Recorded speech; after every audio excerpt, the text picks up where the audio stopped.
Animation is so freaking fun. I'm so glad you're here. Welcome to the Lettering Animation Workshop.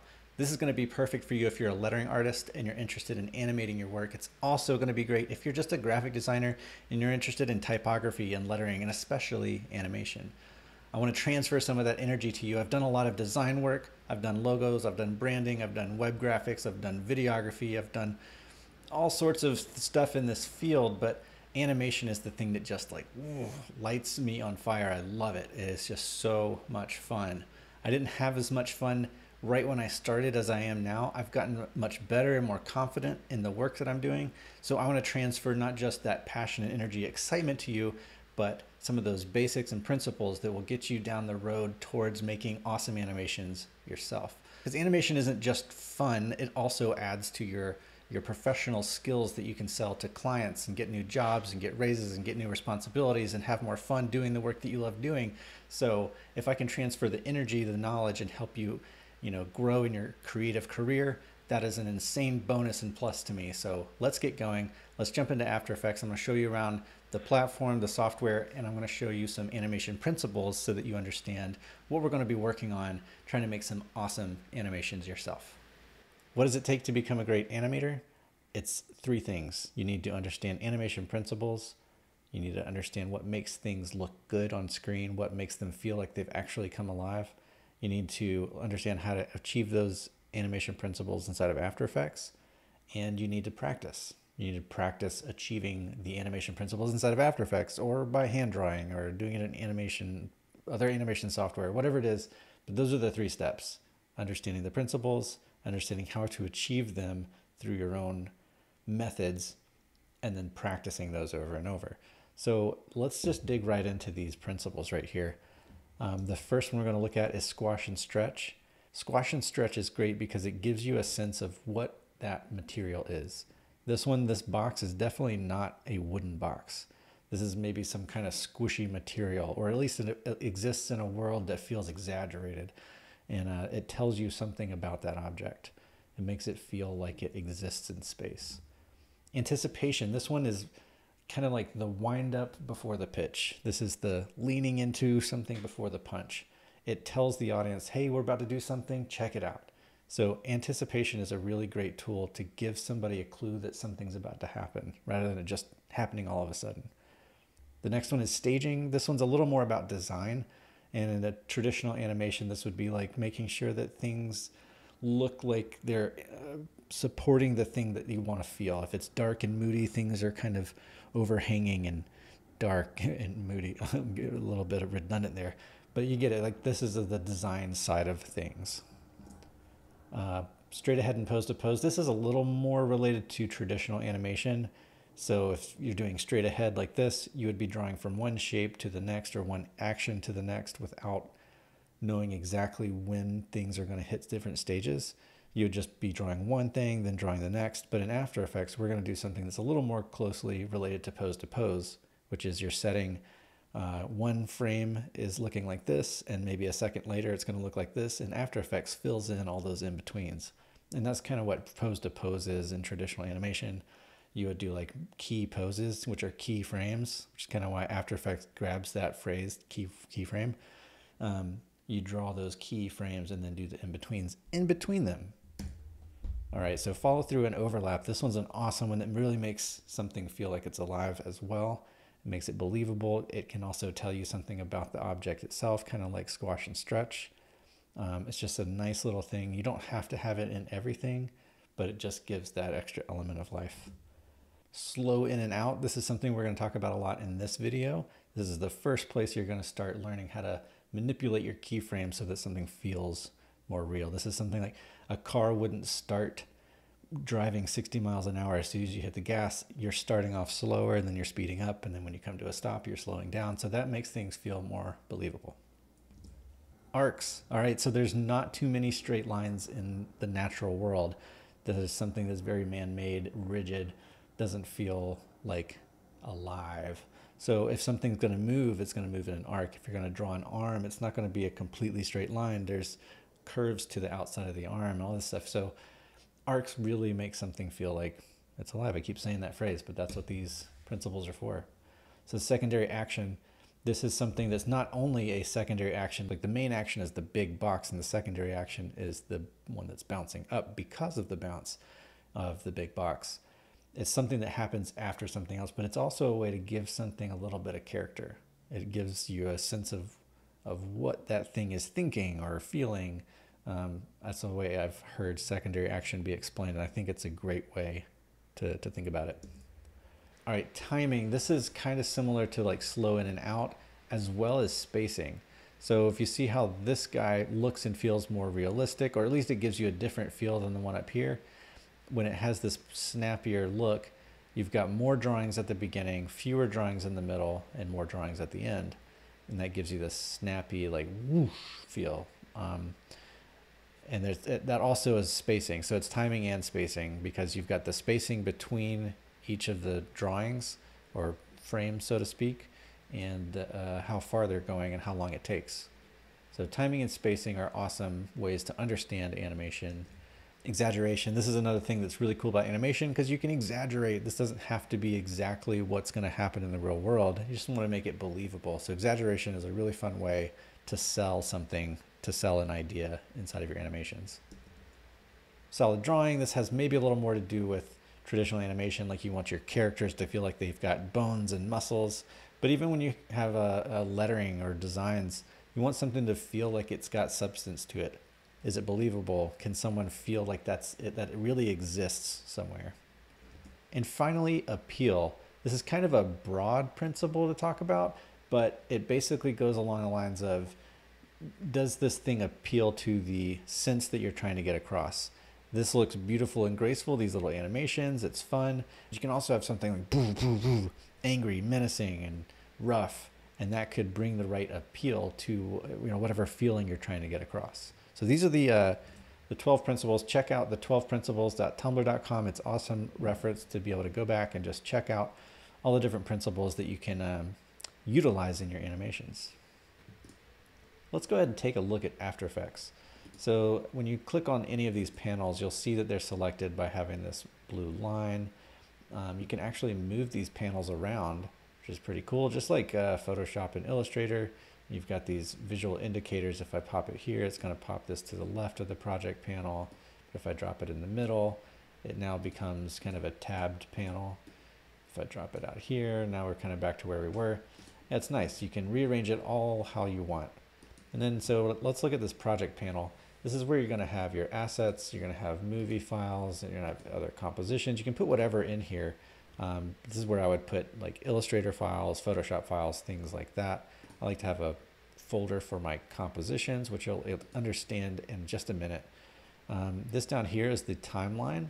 Whenever you click on a composition, it opens up that timeline. Double click on the A composition, it brings it up here. So these are just tabs to show you different compositions.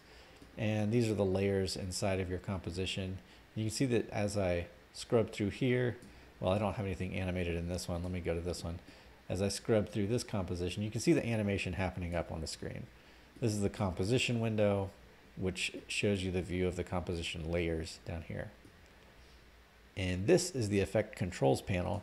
This shows you anything that you've got selected down here. If it has an effect or preset on it, you can manage all of those settings in here. Let me go ahead and show you an example. If we go over to the effects and presets, there's lots of effects and presets that you can apply. Don't get overwhelmed by this. You don't have to know everything by any means. Let's just go ahead and add something like a blur. We could do a Gaussian blur. And so here you see I've got this layer selected. I dropped it on that layer, so now it has this effect. And from here we can control the effect by making it really blurry. Let's just see what that looks like. It's a blurry line drawn on. Cool. So if we just want to toggle this off for a second, we can hit this effects icon. That FX icon turns that effect on and off. Or if you don't want it anymore, you can just delete it. All right, so that's the basic setup of all of the After Effects stuff that you really need to know right now. But as we go, you'll see how they all kind of tie together. All right, let's jump right in and start animating some stuff so that you can start seeing how this stuff actually works. So we need a composition to animate anything. You can either hit this new composition window here if that's available, or you can click on this little icon that said create new composition button. We can give this a name if we want, call this keyframes, and you can set your composition to be one of these crazy amount of settings. If you don't know what to do, just go down here to HDTV 1080 24. That should do you just fine. And just make sure your duration isn't insanely long or insanely short. These right here, the first two, those are keyframes. So there's 24 frames per second, so this can only go up to 24. This is seconds, minutes, and hours. And we're not going to worry too much about the background color, and I'll explain that in just a second. So I say okay, and now we've got a composition called keyframes. There are no layers in here. We've got a white background. But if you render this out, this is going to end up being black. This After Effects just kind of sees this as a transparent composition, but you just have white so that it helps you see what's on the screen. All right, so if we want a background layer, let's right click inside of this space, go to New, go to Solid. I'm fine with this color right here. And make sure that it is the comp size if you want it to be your background layer. So clicking that Make Comp Size will make sure that your width and height is the same setting as your composition. Say OK. And now we've got our background layer. I like to lock these layers because I don't want to accidentally select it. But I also don't want it to be named Medium Red Solid 5. That doesn't mean much to me. So unclick that, click on the layer, and hit Enter. That's how you change the name. Or you can also, I guess, right click and I think rename is in here somewhere. Yep. I like to hit Enter, and let's just call this BG for background, and we'll lock it. Now we want to put something on the screen so that we can actually animate it. So we can either do that by right clicking and adding a new text layer or a solid or something like a shape layer. Or if we have nothing selected in terms of layers, we can click either the shape tool, the pen tool, or the text tool. I'm going to go ahead and choose a rectangle, but if you click and hold, it shows you all these other shapes you can choose. But I'm going to stick with rectangle in this example. Also note that you've got your fill and your stroke options up here. You can change these to none, fill, linear gradient, radial gradient. I'm going to stick with the solid, and the same with stroke. You've got the same options up here. And if you do turn on the stroke, you can change the pixels of the stroke right there. It's really kind of nice. Or if you hit the option button, you can toggle through all those options. All right, so we've got a fill that is white, and we've got the rectangle tool selected. So now let's draw this shape. And when I draw this, I want you to see two things. One, it puts the shape on there. And two, that it's got this new shape layer. All right, so we've got this toggle down here, and this is really something you're gonna get used to taking a look at. You've got all these different options. It's kind of cool. You can do all of these animation stuff here. You can change the stroke. You can actually turn the stroke on from this point. From here, you can change the color of the stroke. You can change the opacity of the stroke itself, which is pretty cool. There's all sorts of nice options. The stroke width, whether it's rounded or how the joins are, round join. Anyways, that's not exactly what I wanted to show you right now, but it's nice to know that that is there. The next thing I want to show you is the anchor point. So let's change the rotation right here. Now the rotation is rotating around this point right here. That is the anchor point. So if we don't want it to rotate around the middle of this composition, we're going to need to move that anchor point. And the same thing will happen with the scale. It goes up and down from that point. I don't prefer to change the anchor point with the anchor point selection here. I'd rather go up here and choose this pan behind tool or the anchor point tool. And now we'll just move this to the middle. But instead of just kind of guessing as to where it's going to drop here, I'm going to hit the command button or the control button for a PC, and it'll snap to these points. It'll snap to the corner, snap to the middle, and then the very center right here. And that's pretty nice. Now if we rotate this around, it'll rotate from the middle and it'll scale from the middle as well. So let's go ahead and maybe scale this down just a little bit. No particular reason, I just want it to be smaller.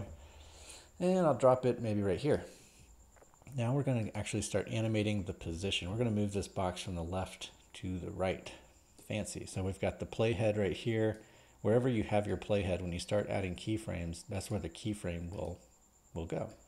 So if we have the playhead at the beginning and I hit this stopwatch, that's going to give us our keyframe. So we've got the keyframe here. It looks like a diamond. We can move it around. I'm going to keep it right here at the beginning. And if we move the playhead up to 1 second, which is indicated on that timeline, and now if we change this, we can either change the position by changing this value right here. You can click and drag, or you can actually click in here and just type in a number. Or you can actually, if you have that layer selected, you can just move this around. You see how this line is connected between the two? That's showing you where that's going to be animated. And each dot basically shows you the spacing and kind of the timing of how that's going to move across the screen. So when we undo, we'll just have it moving straight across the screen. And if I move out here and I drag this guy right here, this is the work area. That's where it's going to kind of loop and let you watch your animation. So if I have the playhead in here and I hit the space bar, that'll play through our animation. We've got an animation, kind of a crappy animation, but it's moving across the screen nonetheless. Let me go ahead and make this animation look a little bit better. And the way to do that is select those keyframes and right click on it, go down to Keyframe Assistant and hit Easy Ease. That's the easiest way to make your animations look a little smoother. You can already see that it looks better. And now if I select this layer, you can see this line with these little blue dots. When I zoom in here, it's easier to see. Each little dot represents where that anchor point is going to be in the next frame. So as I'm toggling through these frames, which if you want to know, I'm hitting Command right arrow, and that toggles one frame at a time. So you can see how that's lining up with all those blue dots. And that's important to know because as you start manipulating the motion curves, you'll be able to see kind of where these are going to be at any point in time. Let me zoom back out of this. In order to demonstrate these motion curves and how it's going to affect these blue dots on here in the motion path, I'm going to go ahead and jump into the graph editor. It's a little more advanced than what I was ready to show you, but I think you can handle it. So I've got the speed graph because I need that for this position. Again, a little more than you need to know right now. I just want to show you something kind of cool. If I drag this, these motion curves and make this like really slow acceleration, and then the acceleration goes really high at the middle, the speed is like at its highest right here in the middle. What's going on here is you can see all these blue dots are a lot more concentrated at the beginning and a lot more spread out in the middle. And that just means that the spacing is changing. So as I'm going one frame ahead, it's moving very slowly at the beginning and it shoots off and going really fast in the middle and then slows down extremely, a whole lot at the end. And so that's how you're going to visually see on this motion path kind of how extreme your motion curves are. I'm going to talk more about that in the next video, so don't worry about that right now. I just want you to see how the motion path looks. Now, if you wanted to actually change the motion path, instead of it being a straight line, we can actually change this with the Bezier curves, and you can have this thing animating in kind of a more interesting way already. So this is 100 times more interesting than the linear keyframes of this thing moving left to right. Another thing that's interesting to know about keyframes is you can add or remove keyframes using this little keyframe icon right here. So wherever your playhead is, that's where the keyframe is going to get added. So if I add this right here, now we've got a third keyframe. Well, what could I do with this keyframe in the middle? I could actually make this move upward in the middle. So now it goes up and down. So that's pretty cool. And then of course you can change the motion path. You can make this all sorts of crazy. Maybe it's going too fast. Anyway, so we can go in and manipulate this motion curve here. We have all sorts of really cool control over this motion. But I think I want to show you how to actually do a lettering animation. So let's jump into this A composition. I'll double click on the A. So this is a shape layer, very similar to this shape layer in here. It's indicated by a star. If you see a star, you're going to know that that is a shape layer. So we've got the shape layer, and instead of it having a fill, it has a stroke, and it's 18 pixels wide. We can change that to be whatever we want it to be. I'll probably just stick with 18. And yeah, so one thing that's really cool, this is the first lettering animation technique I think anybody should learn, and it's to do a write-on of this A. And the way we do that is we're going to toggle this down until we can see this add thing. So we're going to click on this button right next to add, and then find trim paths down here. This is what's going to allow us to do a really simple write-on effect. So we're toggling down so that we can see the start, end, and offset. If you can't see those, make sure you have this thing toggled down all the way in trim paths. And we're going to go ahead and just kind of mess around with this to see what's going on with trim paths. So as you see, I'm changing the end value from 100% down to 0%. So it's kind of giving me an indication that this right here, this point is the end. And same thing with start here. If I start moving this up, that's going to be our start value here. Now, if we want to write this on as if we were writing on an A as normal, we're going to want this end to start at 0. So both the start and end are at 0, and then we're going to have it write on by animating this end value. So let's do a keyframe here. We want the keyframe to start at 0, and we'll move the playhead up to about 1 second, and we're going to change this value to 100. You can already see it kind of writing on as we're just changing the value. And now, of course, if we hit play and it starts over, it's going to write on the A. And of course, we know that that's not the most interesting type of animation. We want to use that animation principle of ease in and ease out. So we're going to select those keyframes, right click, keyframe assistant, easy ease, or if you don't want to go through this whole process of going through these menu items, just hit F9.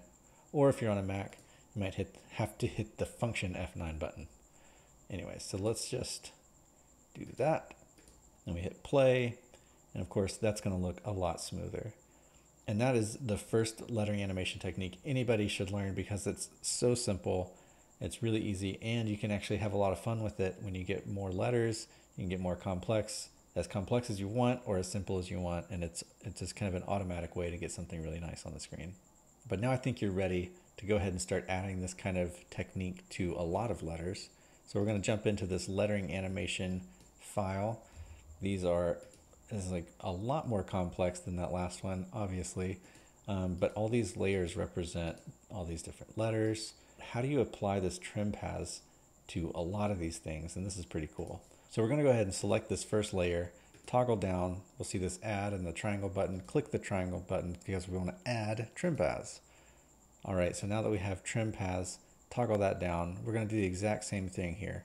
We're going to have the playhead at the beginning. We're going to move this end value down to 0. So now this L is completely gone. We're going to hit this stopwatch to give ourselves that keyframe and then move the playhead ahead. Let's just say maybe a little less than 1 second, somewhere around 12, 13, 14 frames. Actually, we're at 16 frames. You can see that by this little indicator right here. And actually, this is kind of cool.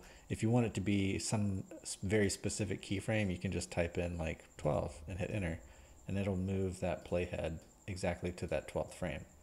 So let's just say that's where we want it. We'll move this value up to 100%. And so now this value is changing from 0% all the way up to 100%, just like before. But now if you want to apply this to all of these layers, the way you're going to do that is just by selecting that trim paths property, hit Command C, and now we're just going to go select all of those other ones. I have these dots that are not trim path, or they're not stroked layers, they're solid fills, so we don't want to actually do this kind of animation on that one, and I'll show you that one in a second. But now with all of these selected and the playhead in the right spot, remember to put the playhead right where you want it to start animating. Hit Command V to paste, and now if we hit U, this is a handy keyboard shortcut. You can see all of the properties that have keyframes on them. So now we've got these all animating, but they're all animating with this annoying linear keyframe that doesn't look so good. So I'm going to undo, Command Z, it removes all of those keyframes. So now let's go ahead and make these keyframes smooth before we copy and paste them. So I selected the keyframes, right select, keyframe assistant, easy ease, or F9. Again, if you're on a Mac, you might need to hit function F9, otherwise it might try to play the next song on your Spotify or whatever. So now that letter looks a lot better. I like it. You know what? Maybe we'll have it animate on a little slower. So if you want it to animate faster, you want to have the keyframes really close together so that very little time happens between those two. See how fast that animates on? Or if you want it to animate really slowly, move this way out here, and you'll have a really slow, smooth animation. Which, you know, I think it's kind of fun to see some slow animation sometimes, but here's a pro tip. 99% of people starting out animating, especially lettering animation, they animate things way too slow. So if you have a way that you want to err on the side of a little too fast. All right, so we've got this animating on, what is this? Ends up being 20 frames. So yeah, let's go ahead and grab these trim paths. We're gonna select that, Command C. I'm gonna make sure I move that playhead back to the beginning. Now we're gonna go select the rest of these layers. I have that first layer selected. Scroll way down here, hit Shift and select again, and that selects all of those in between layers. And hit Command V, it gives us our trim paths. And if we hit play, it plays on nicely. But, you know, again, it's a kind of a linear move in a sense because all of the letters are doing the exact same thing at the exact same time, which makes it not super interesting. Let's borrow an idea from one of these animation principles, follow through and overlap. You can see how this one is wobbling and jiggling. We're not going to do that exact animation, but what we're going to do is this principle of part of it starting first and the rest of it following afterwards. So we're just going to kind of overlap the beginning of all of these things. Now, the slow way to do this would be to go over here and start dragging these layers out so that they start one layer or one frame after each other. But that takes way too long, and there's a faster way, so why not do it the better, faster way? So let's go ahead and select the layers that we want to stagger. Make sure the playhead is at the beginning, and hit the Option right bracket key. This keyboard shortcut trims up to that, that spot. It'll keep it at 1 frame long. So now you just right click on that frame, go to Keyframe Assistant, and then Sequence Layers. And don't do overlap, just keep it like it is, say okay. And what this does is it stacks these, so at the beginning of the next one lines up with the end of the last one, so it just goes do do do do do do. Now, let me undo this. If we kept this, maybe it's 1, 2, 3 frames long, and now we did Keyframe Assistant Sequence Layers, it'll make these stagger out every 3 frames, then the next one will start. So it makes the overlap a little bit more exaggerated. I kind of like the 1 frame sequence layer, so I'm going to put that back to 1 frame, Keyframe Assistant, Sequence Layers, and now all you have to do is drag these layers out so that it shows up for this whole animation. Now let's hit play. We've got a nice overlapping animation. We haven't messed with the eyes yet. We can do that in just a second, but yeah, this is already looking so much better than a linear keyframe and having all of the letters start animating at the same time and finish at the same time. That's unnatural, doesn't feel quite right. So now how could we do something with the dots of the eye?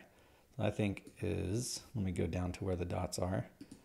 Let's do that first one and just kind of scrub through here and see what we could possibly do. Maybe as this thing is animating on, the eye right here is what I'm looking at. You can zoom in. If I hit the period button, this is zoom in, and comma is zoom out. It's a little different than Illustrator and Photoshop, but it's nice to know. You can also do Command plus and Command minus to zoom in and out. So we've got this eye right here. Let's toggle this down and see what kind of properties we could animate. We could do something like scale, opacity, rotation wouldn't do much with it. Let's just do like a position change. So we want it to animate out to this spot where it is. So we can go ahead and give it a keyframe. Sometimes I like to animate backwards. It's you put a keyframe out where you know you want it to end up, and then you go backwards and tell it where to start. So maybe we want it to start where this eye is starting to draw on right there. So maybe at the same frame where that eye starts drawing on, we can draw this. Zoom way in here, maybe I can line it up just right. Maybe even change the scale just so that it doesn't overlap too much and stick outside of that stroke. But we want to do a keyframe. I'm clicking this stopwatch to give us a keyframe. This is the final keyframe. We want it to be at 100%. We'll put that in the same, like the timeline frame as where it's going to finish moving. And then we'll just scale this down just a little to make sure it fits inside of that stroke. And we also don't want this dot to just be sitting here before it starts moving. So we can do the same trick, the option bracket, option left bracket this time, and it'll trim that layer up here. So whenever you trim a layer like that, if you move the playhead to where it's not showing, that layer doesn't show up anymore. It doesn't show up until that layer is like visible right here. Now you can see how that eye draws on and the dot of the eye comes out at the same time. Now, of course, we know we liked this to be smoother, so we'll come down here and turn on Easy Ease. And there you go. You could drag this out a little bit longer if you want this to animate slower. I think that's nice too. And let me zoom out and do this other eye real quick. Let's see, when does that eye start drawing on? Right here. So I'll toggle these down again. And let's do the same thing. We'll change the position. So this time I'm not exactly animating backwards, but I've got this keyframe and I can move that keyframe ahead. And now move this down so it generates another keyframe. This is the beginning, and there's our motion path. And we'll do the same thing with scale. Click on the stopwatch to give the first scale. Move that finished like 100% scale keyframe out to this point in time. Scale it down again. Zoom in once more and make sure this is in the right spot. And we'll give these keyframes the same easy ease. Oh yeah, I didn't trim the layer yet. So let's trim the layer up to this point, which is Option left bracket. And let's just play through this animation. There you go. It's great. So we've used a couple of animation principles to make this lettering animation nicer. And I think that is a great start. This is not the first thing most people do when they start animating. They're either following a tutorial that does something wildly crazy and it just doesn't make any sense. So hopefully this is starting to make sense to you and you can see the possibilities of things that you can make with keyframes and After Effects, especially with trim paths and overlapping your layers like this. Now let's export this as a GIF so we can put it out there on the internet and impress all of our friends. All right, so one thing that you need to know before you start exporting is that when you export, this work area, this little light gray bar right here, this is going to be what ends up exporting. So if you drag this around, you're going to want to make sure to put it to wherever the animation is. And then if you want it to loop back at a certain part, let's make sure we line that up. And then we can play through it and kind of see how that looks. I think that is fine just how it is right there. So let's go ahead and start exporting this guy. Go up to Composition. We're going to go to Add to Adobe Media Encoder Queue. Let's click that. And that might take a second for this to load if it isn't already open. But from here, you're going to want to make sure you click Animated GIF. You used to not be able to export GIFs from either After Effects or Media Encoder, but it's awesome that you can do this now. The one thing that I'm going to make sure you know is to click on that, let me cancel this, click on this preset option, this link, and we're not going to want to export a GIF that's 1440 wide. So uncheck this box right here. And one cool thing that you can do both in After Effects and in Media Encoder is you can do math. So let's say we want this to be maybe half the size. You can actually do like this divided symbol in 2, so divided by 2, and hit tab and it divides it by 2. It's really cool. So I think that's going to be a good size. We'll say okay. And then want to make sure that we put it somewhere that makes sense. Let's go to an exports folder. Lettering animation sounds good. Hit save. And then you hit this little green play button or hit the enter key and it'll export fairly quickly. Let's go check that out. Hit space here to play through. It is looking great. All right. So there is how you can export GIFs out of Adobe Media Encoder from After Effects, which is pretty awesome. Thanks, After Effects. All right, there's one really important thing you need to know, and that's that you don't need to know everything about After Effects to make awesome animations.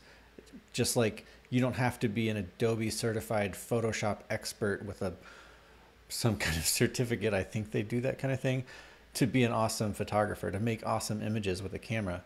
You just need to know the fundamentals and enough of the tools to manipulate the thing that you're working on.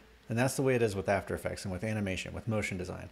You don't need to know everything. You just need to focus on some of those core principles and learning the basics of the tools. So this begs the question, what do you learn next? I think it's the graph editor. The graph editor is the secret sauce to making awesome animations. If you don't learn the graph editor, you're going to struggle. If you learn it up front, you're going to have such a leg up on anybody who's taken a while. There are good motion designers who have avoided the graph editor for years and they regret it. It's like one of people's biggest regrets in animation and learning is not taking the time to learn what the graph editor does and how to manipulate it. That's how you're going to make really smooth animations. It's going to be how you make things that look realistic and believable, and things that just come alive instead of feeling flat. So that's the next video. The next video, we're going to talk about the graph editor, different essentials that you need to understand about it, and some things to watch out for because it's tricky and it can trip you up if you don't know these things. So I want to teach you those basics and get you started, get you rolling on the graph editor. So for now, feel free to rewatch this video, check out the stuff below. There's keyboard shortcuts below, and download the After Effects file. Check it out. It's a great way to learn. Dig into that project file, look at the layers, open up the graph editor. It's going to be fun. Download that. Feel free to post anything. If you do, hashtag it with lettering animation or tag me. It's Austin Saylor on Instagram, Twitter, Dribbble, whatever. Yeah, I'd love to see what you make from this. Also, if you have any questions, feel free to respond to any of my emails. I reply to everybody, and I want to help you get unstuck wherever you're stuck. Until next time, go make something move.